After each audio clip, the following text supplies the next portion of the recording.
കഥാപാത്രങ്ങളിലൂടെ പ്രേക്ഷക മനസ്സിൽ ഇടം പിടിച്ച മലയാളത്തിൻ്റെ മഹാനടനായിരുന്നു നെടുമുടി വേണു. നായകനായും സഹനടനായും വില്ലനായും നെടുമുടി വേണു അനശ്വരമാക്കിയ കഥാപാത്രങ്ങൾ ഒട്ടനവധിയാണ്. മലയാള സിനിമയിൽ നെടുമുടി വേണുവിന് മലയാള സിനിമാ ചരിത്രത്തോളം പ്രസക്തിയും പ്രാധാന്യവുമുണ്ട്. ഏത് വേഷവും നെടുമുടി വേണു എന്ന നടനിൽ ഒതുങ്ങി നിന്നിരുന്നു. നായകനായും സഹനടനായും വില്ലനായും നെടുമുടി വേണു അനശ്വരമാക്കിയ കഥാപാത്രങ്ങൾ ഒട്ടനവധിയാണ്.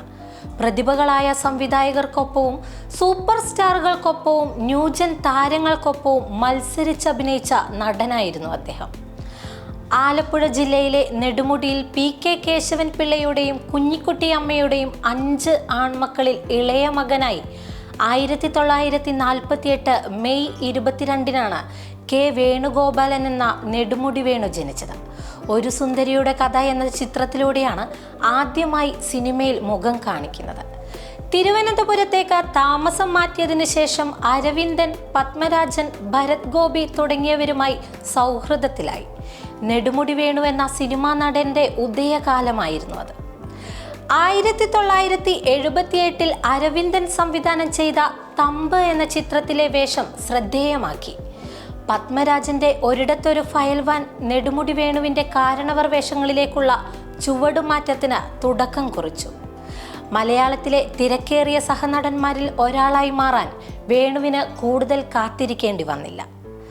സ്വതസിദ്ധമായ അഭിനയവും ശരീരഭാഷയും സംഭാഷണാവതരണത്തിലെ വ്യത്യസ്തതയും നെടുമുടിയുടെ കഥാപാത്രങ്ങൾക്ക് കരുത്തേകി. ദൂരദർശൻ പ്രതാപകാലത്ത് ടെലിവിഷൻ പരമ്പരകളിലും നെടുമുടി സജീവമായി. തകര, ഒരിടത്തൊരു ഫയൽവാൻ, കള്ളൻ പവിത്രൻ, അപ്പുണ്ണി, പഞ്ചവടിപ്പാലം, മിന്നാമിനുങ്ങിൻ്റെ നുറുങ്ങുവെട്ടം, Paalangal, Panchagni, Vandanam, His Highness Abdullah, Manichitrathazhu, Sundarakilladi, Charlie, North 24 Kaatham, ആണും പെണ്ണും തുടങ്ങി 500ഓളം ചിത്രങ്ങളിൽ വേഷമിട്ടു. 1990 പുറത്തിറങ്ങിയ ഹിസൈനസ് അബ്ദുള്ള എന്ന ചിത്രത്തിലെ അഭിനയത്തിന് മികച്ച സഹനടനുള്ള ദേശീയ പുരസ്കാരം നേടി. 2003 പുറത്തിറങ്ങിയ മാർഗം എന്ന ചിത്രത്തിന് പ്രത്യേക ജൂറി പരാമർശവും ലഭിച്ചു.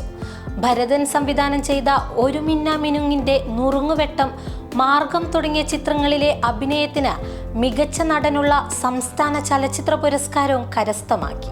അവസ്ഥാന്തരങ്ങൾ എന്ന ടെലിവിഷൻ സീരിയലിലെ അഭിനയത്തിന് മികച്ച നടനുള്ള സംസ്ഥാന ടെലിവിഷൻ പുരസ്കാരവും നേടി.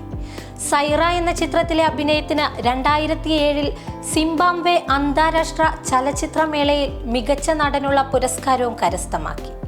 സത്യൻ പുരസ്കാരം, കലാവേദി അന്താരാഷ്ട്ര പ്രതിഭാ പുരസ്കാരം, ബഹദൂർ പുരസ്കാരം, കാലരത്നം പുരസ്കാരം, സെർവ് ഇന്ത്യ മീഡിയ പുരസ്കാരം തുടങ്ങി ഒട്ടനവധി അംഗീകാരങ്ങൾ നേടിയിട്ടുണ്ട്. വ്യത്യസ്തമായ കഥാപാത്രങ്ങളിലൂടെ മലയാളി പ്രേക്ഷക മനസ്സിൽ ഇടം പിടിച്ച നെടുമുടി വേണുവിൻ്റെ വിയോഗം അപ്രതീക്ഷിതമായിരുന്നു. കരളിലെ ക്യാൻസർ ബാധയെ തുടർന്നായിരുന്നു 2021 ഒക്ടോബർ 11 അദ്ദേഹം ഈ ലോകത്തോട് വിട പറഞ്ഞത്. നെടുമുടി വേണു എന്ന അഭിനേതാവ് മറ്റാർക്കും കയ്യെത്തിപ്പിടിക്കാനാകാത്ത വിധം മലയാള സിനിമയിൽ ഇന്നും പടർന്ന് പന്തലിച്ച് നിൽക്കുകയാണ്. സിനിമാ അഭിനയത്തിന് ഒരു ക്ലാസിക്കൽ സ്വഭാവം നൽകി ഗ്രാമീണ തനിമയും പാരമ്പര്യ കലകളുടെ സൗന്ദര്യവും ചാലിച്ചു ചേർത്ത നെടുമുടി ചന്തമായി.